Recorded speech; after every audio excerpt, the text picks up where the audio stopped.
ముందుగానే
చంద్రబాబు నాయుడు గారు 11,80,000 ఇల్లు ఇచ్చిండు.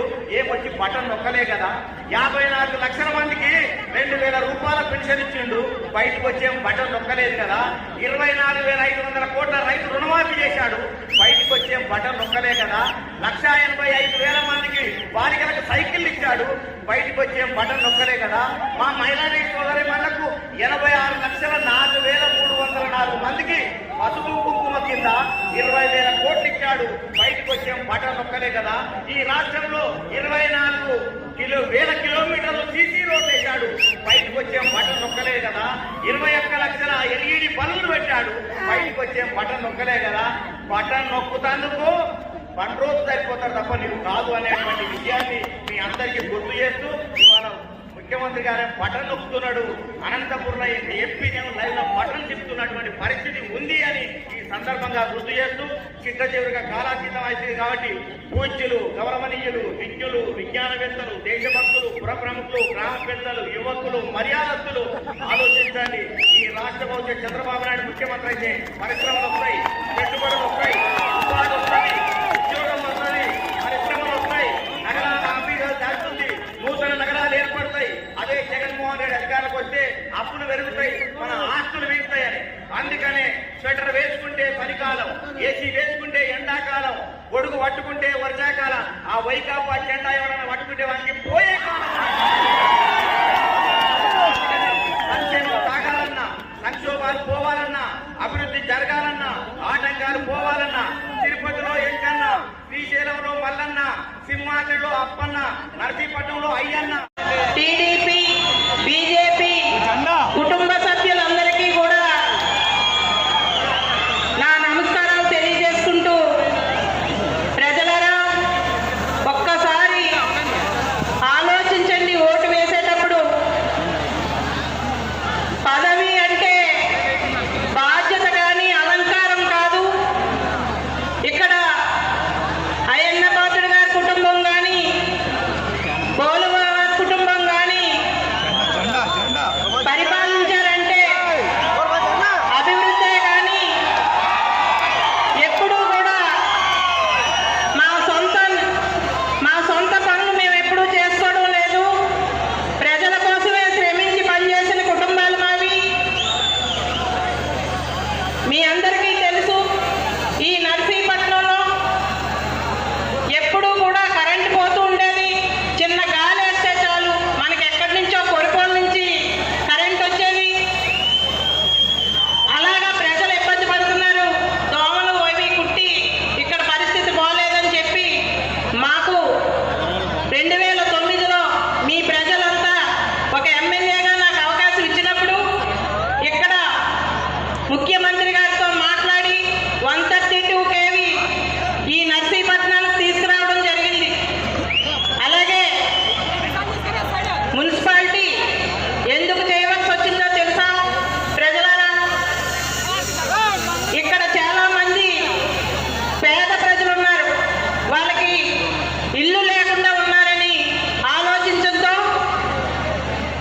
బలిఘట్టం గ్రామంలో 30 ఎకరాలు ల్యాండ్ ఎక్విజిషన్ చేసి అక్కడ 1+2 ఇల్లులు అవ్వాలంటే మున్సిపాలిటీ అవ్వాల్సి ఉందని చెప్పి మాకు చెప్పడంతో అధికారులు ఆ వేళ తప్పకుండా మున్సిపాలిటీ చేయవలసి వచ్చింది. అంతా కూడా ఇంటింటికి కొలాయి వచ్చినట్లు, ఇంటింటికి మంచినీరు వచ్చినట్లు పోలవరం కంప్లీట్ చేసి ఈ ప్రాంతం అంతా ఉత్తరాంధ్ర సుజల స్రవంతి కంప్లీట్ చేసినట్లు. అలాగే నేను చెప్తున్నా, నర్సీపట్నంలో అయ్యన్న పాత్రుడు గారు అతి భారీ మెజారిటీతో గెలవబోతున్నాడు. అతి భారీ మెజారిటీతో నేను కూడా పార్లమెంట్ అభ్యర్థిగా గెలవబోతున్నా. గెలిచిన తర్వాత మాకు ఆనందం అనేది ఒక పక్క ఉంటే బాధ్యత పెరిగింది. మీకోసం 5 సంవత్సరాలు ఎవరు చేయనంత స్వాతంత్రం వచ్చినప్పటి నుంచి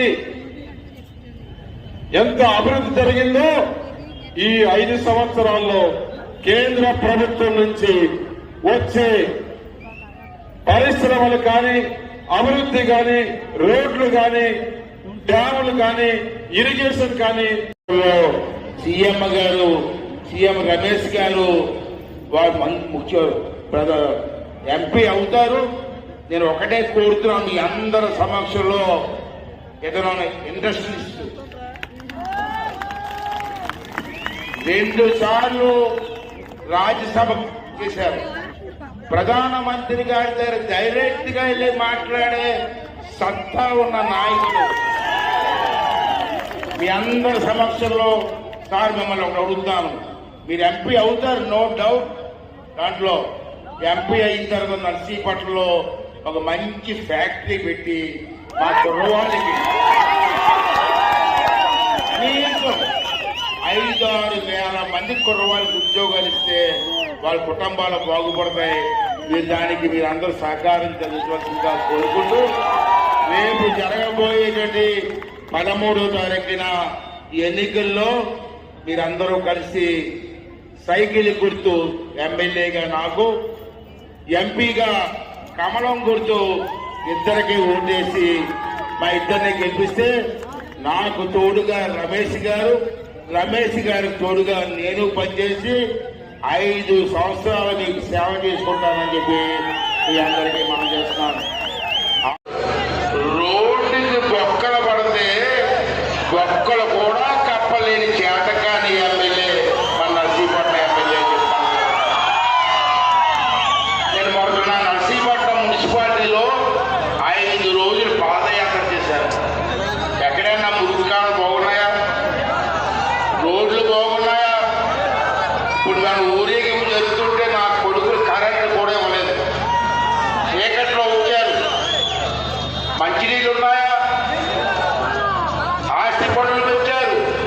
చెత్త మీద పన్నేసిన చెత్తరా కొడుకు మన ముఖ్యమంత్రి